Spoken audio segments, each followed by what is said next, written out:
In this video, I'm going to show you how you can end your Slack subscription. So if you no longer need to pay for Slack and you'd like to go ahead and end the billing for these services, then you need to go ahead and end your subscription plan. To do this, just head over to your Slack workspace account here, and then click on it, and down here you'll see we have tools and settings. Under it, choose workspace settings under settings, and if I click on this, a new tab will open. And on this sidebar menu, scroll down until you see billing.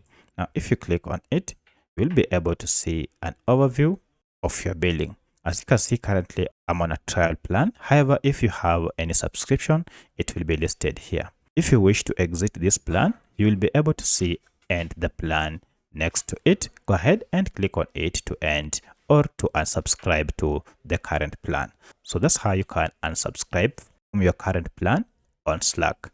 If you have any other question, kindly let me know in the comment section. Otherwise, thanks for watching, and let's meet in the next video.